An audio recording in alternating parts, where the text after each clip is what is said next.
Hello, everybody. Thank you for joining us. We are gonna give it a couple more minutes to let everybody come in.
All right.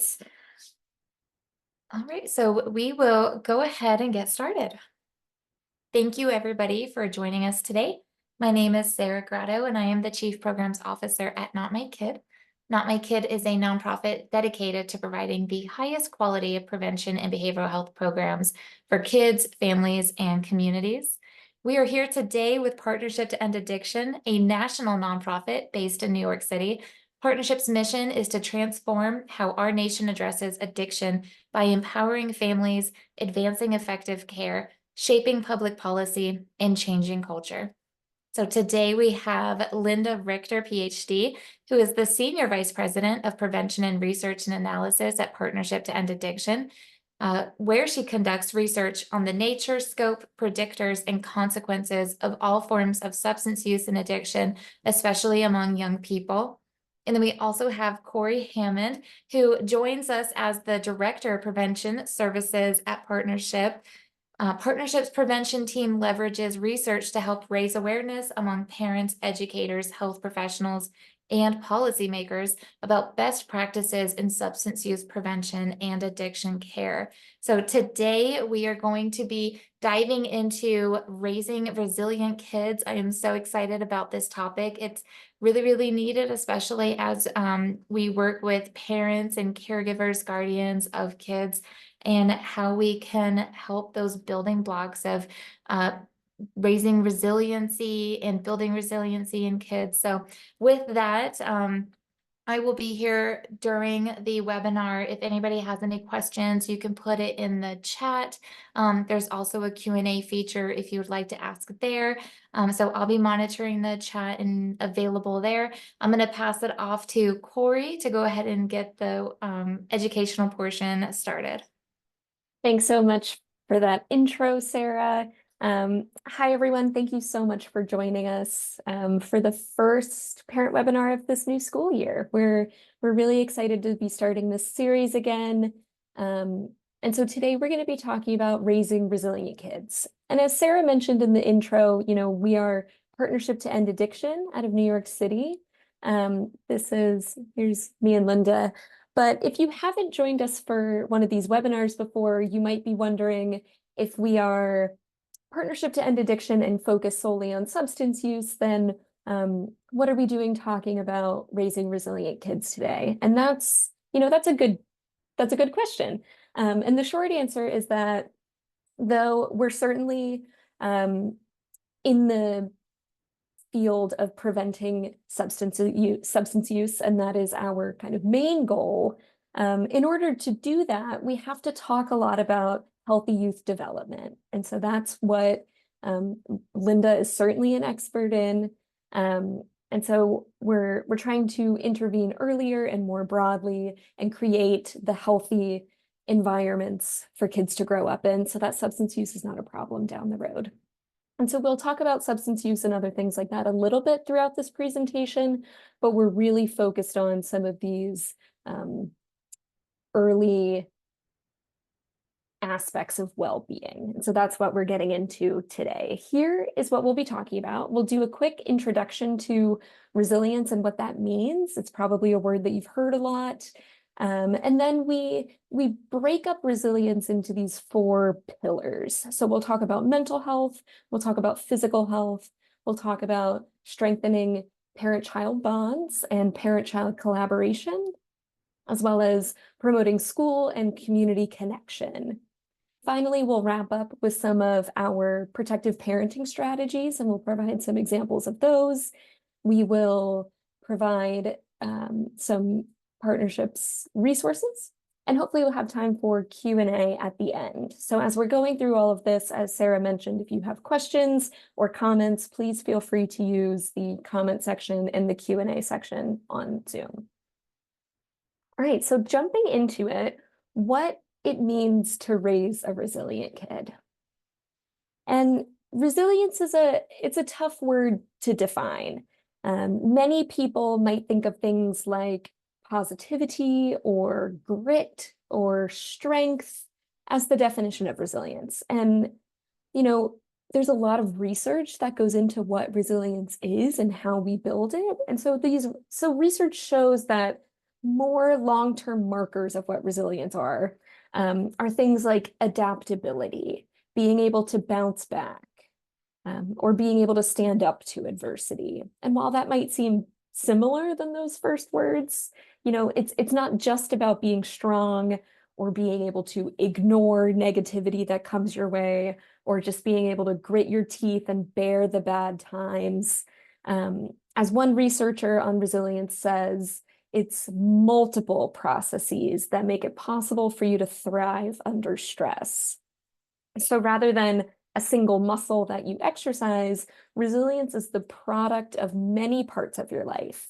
It includes your experiences, it includes your personality. So it's a large umbrella term that we use to encompass many different things. And so in the way that we're talking about it today, we're talking about resilience as the crucial ability to withstand, overcome, and rebound from challenging situations or experiences.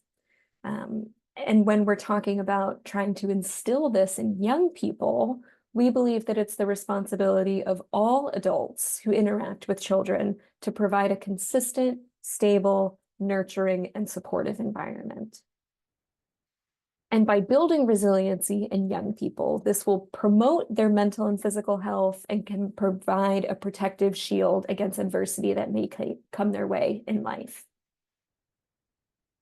And so this is Partnership's Guide to Raising Resilient Kids, which this is a free resource that you can download from our website. We'll have I think the link at the end, but it's our website is drugfree.org where you can find this.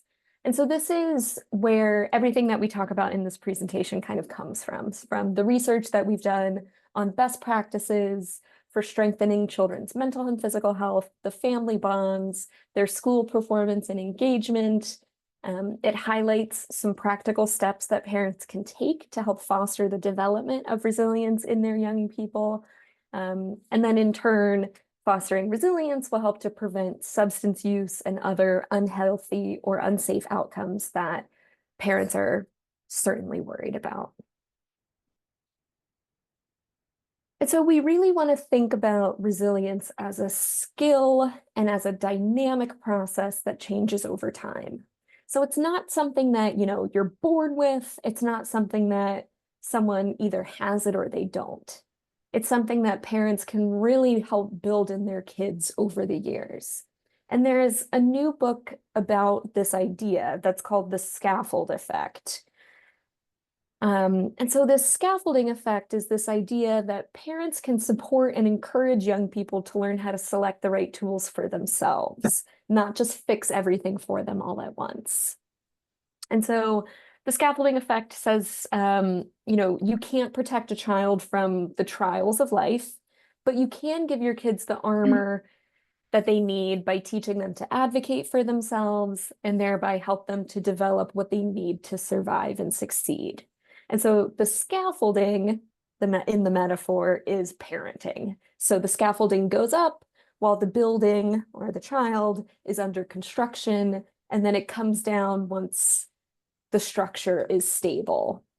I don't know how much scaffolding you all see around Arizona, but in New York City, we see a whole lot of it. And so this idea that, the scaffolding is necessary while the building's unsteady, but once the building is, you know, able to stand on its own, then the scaffolding can come down. So it's not about you as a parent kind of hovering over and doing everything for a child all the time. It's about teaching them the skills that they need to be a successful teenager, adult, and everything else throughout their life. Okay, and so now to get to our first pillar, I'm going to pass it over to Linda to talk about mental health. Thank you, Corey. So as Corey mentioned, we're kind of breaking this notion of child resilience down into four essential components here. There may be others, but these are the ones that the research has shown to be most essential. And those are mental health, physical health, parent-child or family bonding, and school and community connection. And before we start, I just think it's really important to think of yourself as an adult and under what conditions you feel most resilient or most able to handle life's challenges or stressors. And pretty likely, if you think about it, it's when you're feeling mentally stable and strong. It's when you're feeling physically, well nourished, well rested, and, physically exercised and, in good shape. It's when you have a sense that the people in your family who you love you back and support you and have your back. And it's probably knowing also that your workplace or the broader community in which you live care about your well-being and appreciate your input and your contributions. So as we say through a lot of these topics that we're going to cover, kids are not some different alien species. They're just us in a smaller version, often with some differences. And the more we could sort of put ourselves in their shoes, the more empathy we can have for what they're dealing with, and better we could be to support them. So to start with mental health, it's really important to understand what we're facing right now. As I'm sure many of you have heard, the U.S. Surgeon General and other key public health groups have declared a national emergency in child and adolescent mental health, and I'd extend that to young adults as well. It was ongoing anyway, but the pandemic certainly worsened it. And we know that millions of children in the U.S. Struggle with mental health problems, and the problems are really now more severe than they were before. And these problems go down to kids at a pretty young age. About 1 in 6 children between the ages of 2 and 8 are diagnosed with a mental health disorder. So that's not just kids struggling, those are kids with an actual diagnosis. And we also know that if it's left untreated, these mental health conditions worsen through adolescence and into adulthood. So childhood mental health problems typically require intervention from a professional.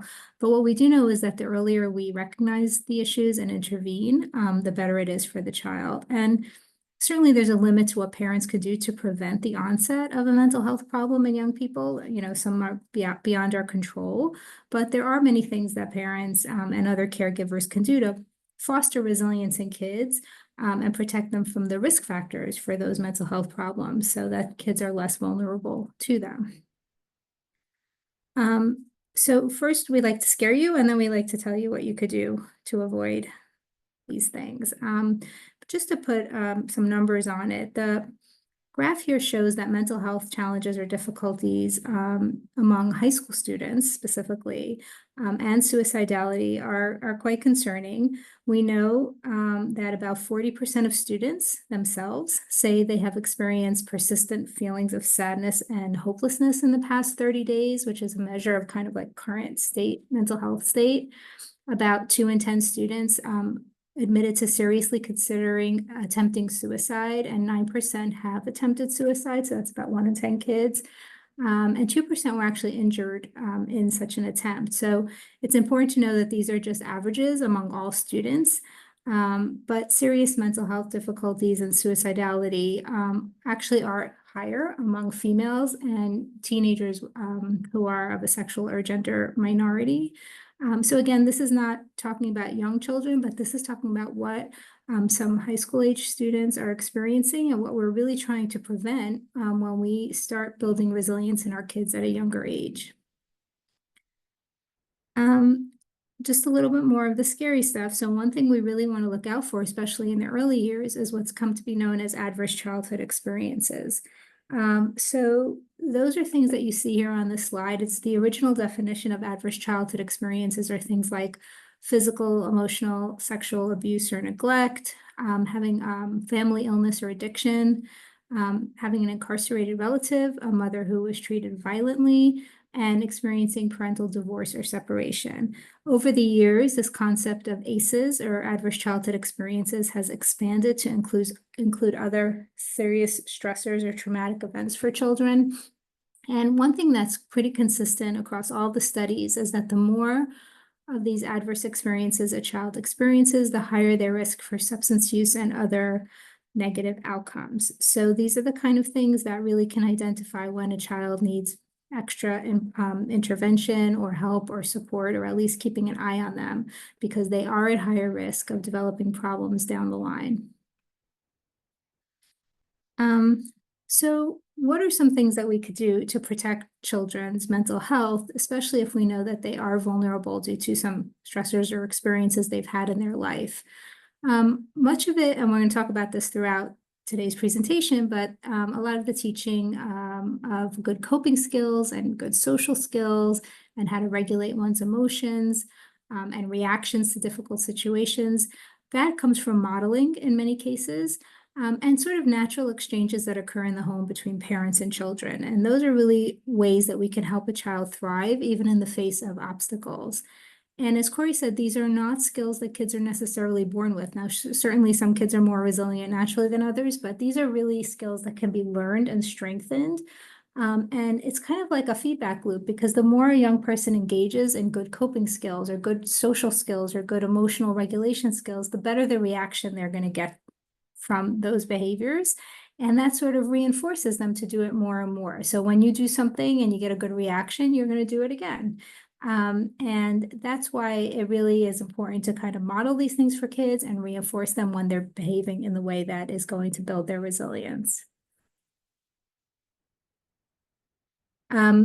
Again, we're going to touch on a lot of this a little bit more as we go, but we just want to kind of quickly review what some of the physical health stressors are for kids that get in the way of resilience, and then what we could do about ensuring that kids are physically are resilient in the physical space as well. So we know that physical health, some of the conditions that kids have are really unavoidable and they're not in their parents' control at all. And there's often little parents can do to alleviate some pain and suffering that might come with a certain health condition or disability that a child has. But there are a lot of physical health issues that are preventable and that are within the control of a family or parent or caregiver to sort of protect a kid from.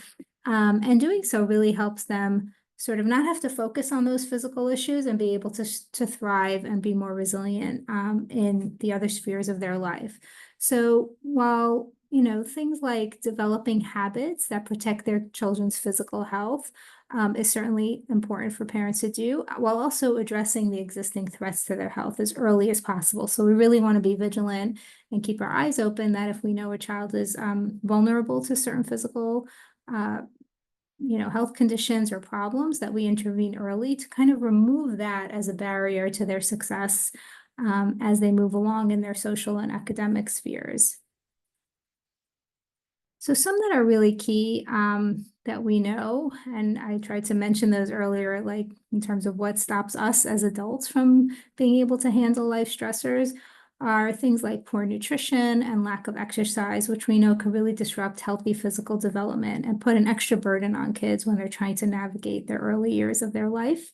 Unfortunately, it's not news that about 20% of kids and children and adolescents have obesity, which can lead to a whole range of health complications starting in early childhood. And it also, as we know, leads to social problems as well, and academic problems. And we also know that on the flip side, many millions of children are living in homes with food insecurity. So they may be obese as well, actually, but they may just not even have access to the kind of nutritious foods that they need. Other barriers to physical resilience are having limited access to safe parks and playgrounds and healthy food options. We've all heard of food deserts, where the only available food is sort of fast food or unhealthy options.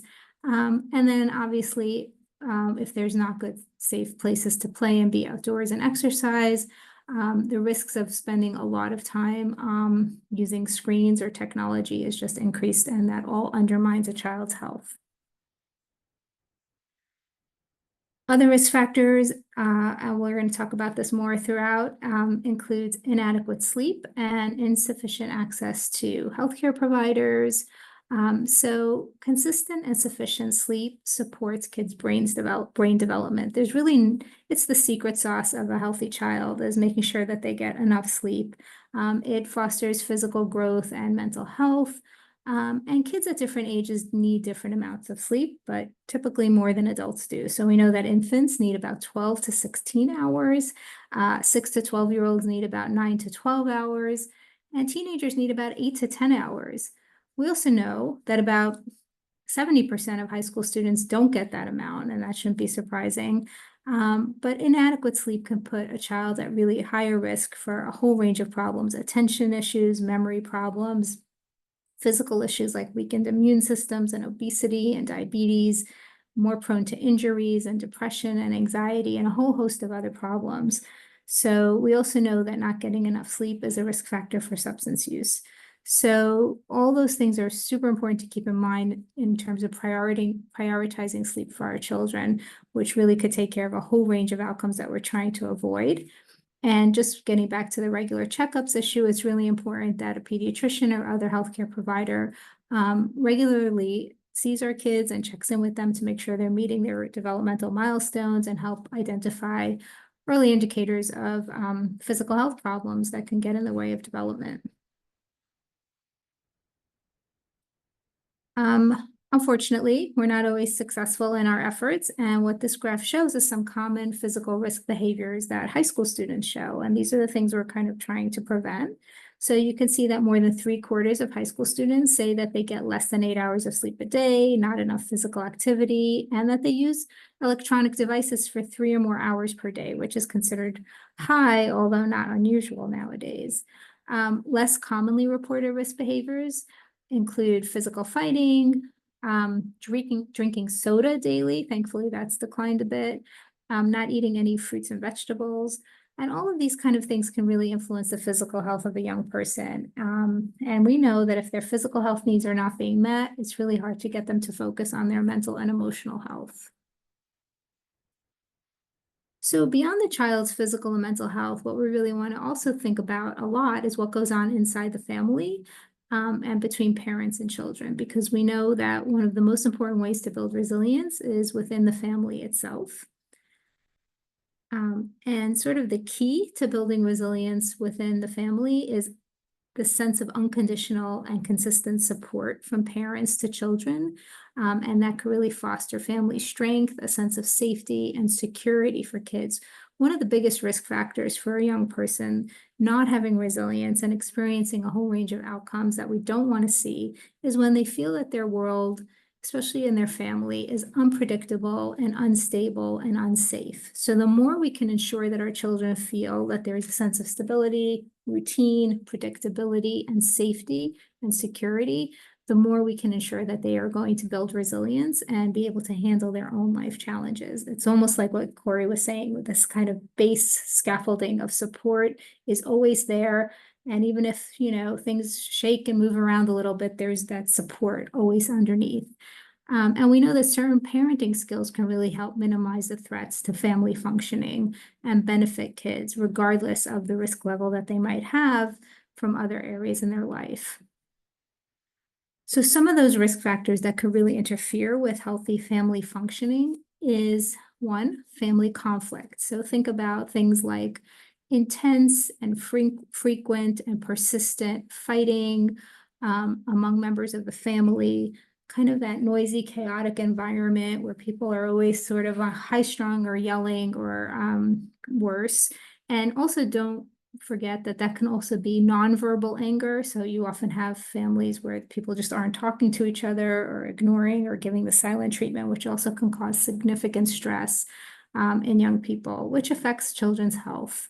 The second one is a lack of quality time spent together, which we know, spending time with your kids can be very hard, especially in certain situations where parents have to work multiple jobs or there's a lot of busy schedules. So we don't have to make it something really complicated. It doesn't have to be that formal. It could just be having some sort of meal together, taking a walk, just some sort of touching base every day where the child knows that's going to happen and there's room for that kind of communication and conversation that's so important. Um, Also, not taking an adversarial or negative approach within the family or between parents and kids. Often you'll see a dynamic where, sort of the parents are always assuming the worst of the kids or worst of each other, and sort of always like about to be in a fight or an argument, and sort of just reducing, lowering the temperature as much as possible. It, again, is just to foster this sense of stability and calm and consistency and predictability for children, which is really important. And it also reduces the stress level. We know that stress in children has physical and in adults serious physical consequences that affect their functioning.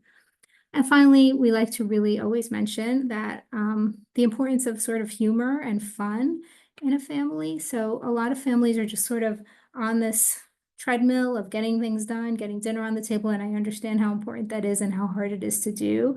But every now and then, just having a little time for laughter and playing and levity is really significantly important for families. And if you look at families that function well and kids who are well adjusted, they often like hanging out with their parents because they find their parents fun, or they like the sort of the dynamic within the family, watching a show together and laughing together, or just silly stuff. It could really be very relieving when it comes to stress. Overall, in family interactions, we really, strongly promote the idea of taking a health approach rather than a punitive approach. And you'll hear us talk about that in other domains as well outside the family.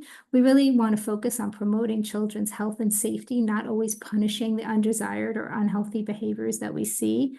And we want to really recognize that when kids do engage in undesirable or unwanted decisions or behaviors, that typically there's a rational reason behind it. And the more we could sort of step back and take a breath and try and understand why our child is behaving in a certain way that we don't really want to see, the more we'll be successful at sort of understanding that and providing a solution that fits that motivation and gets rid of that behavior instead of just sort of yelling and punishing about it.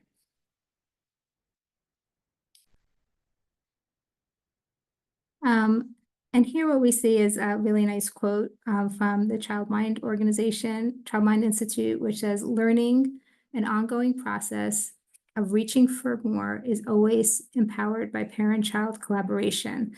So the idea here is that once your child learns what they need to learn, they can move on up to the next level while you cheer them on from the scaffold. So back to Corey's scaffolding metaphor. We kind of want to have our kids not need us as much over time, right? But in order for that to happen, we have to sort of form that supportive basis for them throughout. And now I just would like to move on to the last domain that's really important for building resilience in young people, which is their connection to school and community. So what we know is that children, and this is undisputable, that children who feel connected to their school, so that means like they feel an identity with their school and to the people in there and to the adults who work there and to their community, they're more likely to engage in healthy behaviors and to succeed academically and socially and be able to sort of withstand the stressors in their lives and be more resilient in the face of challenges. Think of the opposite, which is a child who's very alone and isolated, who does not feel that connection and doesn't feel like they belong. Those are the kids who we really have to watch out for.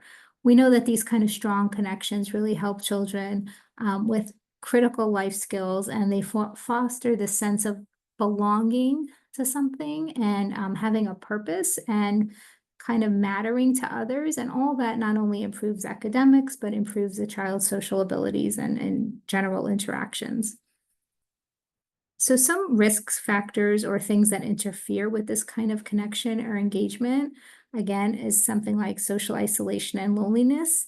And we know that if you think back to these other domains of mental, physical, and family issues, we know that kids who have mental liabilities or physical disabilities or problems with their family will understandably have a harder time feeling connected to their community or their school or invested in it.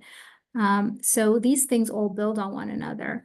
And social isolation and loneliness could really make a child avoid school and community activities because they don't feel like they belong or they feel very anxious from it. And it could perpetuate that cycle of loneliness.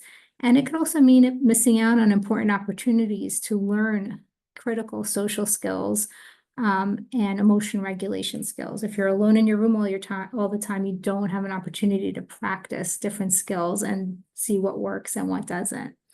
The second one is feeling unsafe in one's school or community environment, which is understandably a problem.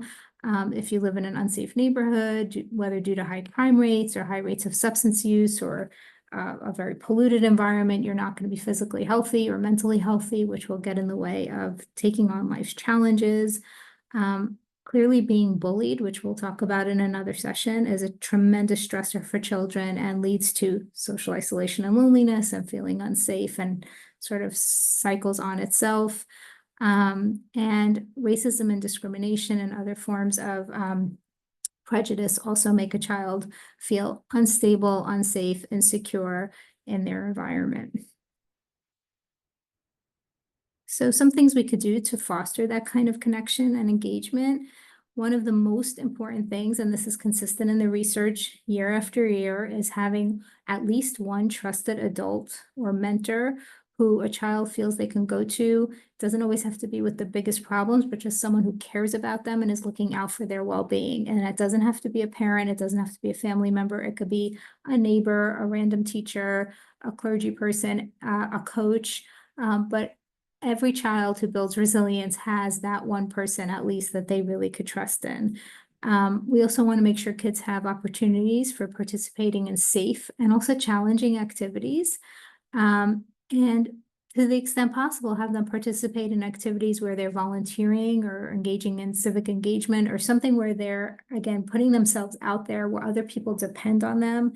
All of that fosters a sense of purpose and mattering and the ability to look toward the future instead of just being stuck in the present and just trying to survive. And having that kind of sense that what you do matters to people. If you don't show up, someone's going to notice and care. Your contributions make a difference, just as that's important to adults. It's really important to children as well. So now I'm going to pass it back to Corey to kind of take all of those sort of theoretical ideas and put them into some practical advice. Thanks, Linda. Yeah, so we've been talking about everything kind of high level, like what resilience is, how we can try to build it in young people, what are the things that get in the way of it, and if someone doesn't have resilience, what are some of the negative outcomes that we know might happen? And so how do we put this into actual practice in our families, with our children? What are some of the tangible things that we can do starting today to try to build some resilience in the young people in our lives? And so we know as a parent that you cannot possibly eliminate all of the obstacles to healthy development for young people.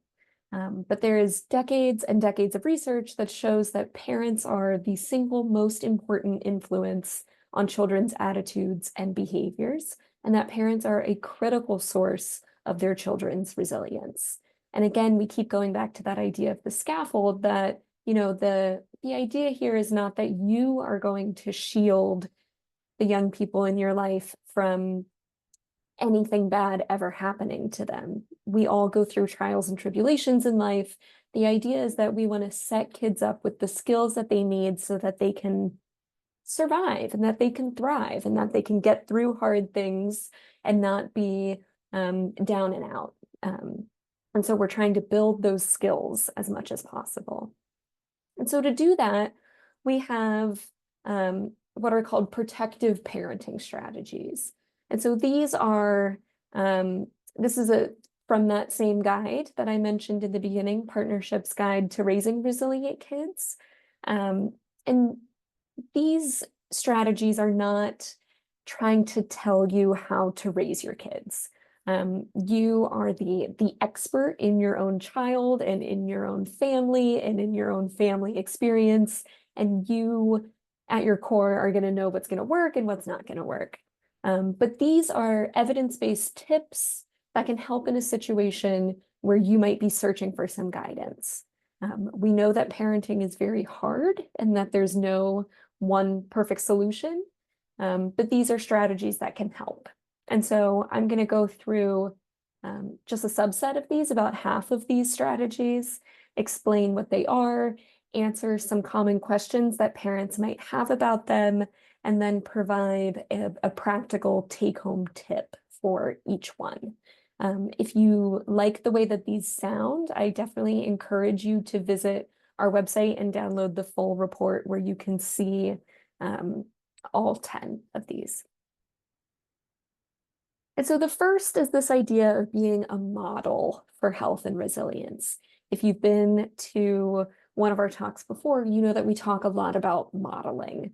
This idea that even if they aren't always listening, or even if they don't seem like they're listening, kids are watching what you do.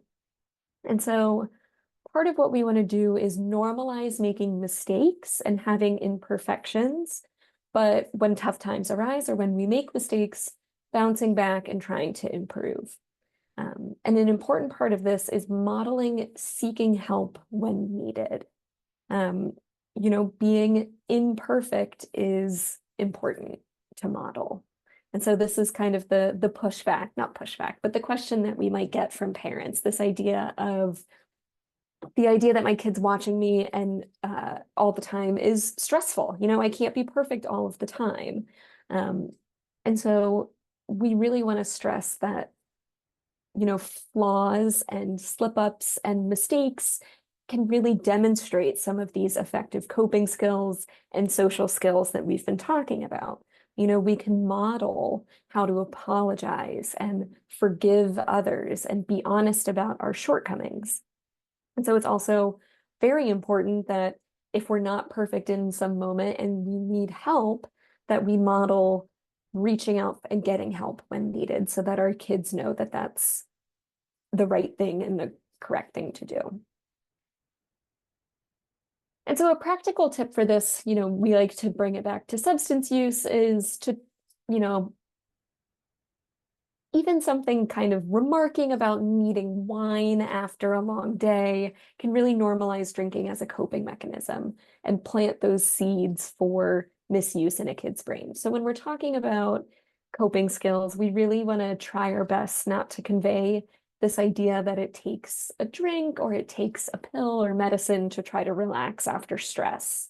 If you are a parent who drinks alcohol, it's important that kids see alcohol as something that adults use responsibly for enjoyment and not as a coping mechanism. Again, talking about taking a health approach rather than a punitive approach. So this means supporting health at all times rather than punishing unsafe behaviors. The primary concern we always want to be health, safety, and well-being. And so parents might say, okay, I want to take a health approach, but what if my kid does something wrong? Do I not punish them? And, we go back to Linda's definition about taking a health approach and trying to understand the motivations for behavior. It's highly unlikely that a young person's going to behave badly just for the fun of it. There's usually a rational reason for fights or outbursts, and there's often a reasonable solution. And so we're not telling parents to not have consequences when children violate rules or do things that they're not supposed to do. A health-based approach means that consequences are explained clearly and agreed upon in advance of rules being broken, and that the focus is always on, again, health and safety, not just obedience for obedience sake. And so a practical tip for this is if your child has lied to you, maybe try to figure out why they did so rather than going straight to reprimanding. Trying to understand the motivation behind the lie can prevent them from lying about whatever that motivation was in the future. Really trying to get down to the bottom of why particular behaviors are happening rather than just punishing. We want to encourage healthy risk-taking and emotional expression. We want to help young people go beyond their comfort zone safely. Stress, anger, and fear are all natural and normal emotions that we don't want to suppress, but we do want to make sure that they're expressed in proportional ways, and we want to make sure that they're not persisting and lingering and kind of stewing in someone's mind. Um, and so when it comes to healthy risk taking, some parents might be concerned and say, well, my kid is not naturally a thrill seeker. So what do I do then? And if your kid's not a natural risk taker, that's fine too. Like challenging and risky behavior, healthy risk behavior doesn't have to be thrilling behavior. You can very much let them decide what they're interested in and help them pursue it. It's just important for kids to be stimulated and challenged so that they can gain confidence in themselves and gain self-efficacy, this idea that they're able to achieve things that they set out to do. For kids that are naturally thrill-seeking, realizing that early and putting them into activities that can harness that energy can help them to safely avoid riskier behavior later on. And so our tip around this is that we have some questions that you could use to help brainstorm with your teen or your adolescent about the types of activities that they might find stimulating or challenging, because it might not be the types of things that you would automatically assume. So you can ask a young person, what makes you the happiest? What's the most exciting thing you've ever done or can imagine doing? If you had a whole day to do whatever you wanted, what would you do? Is it, physical activity like sports? Is it creative activities like drawing or playing guitar? Is it an emotionally stimulating one like volunteering at an animal shelter? What are the types of things that are going to be stimulating and exciting to this young person, and having the answers come from them?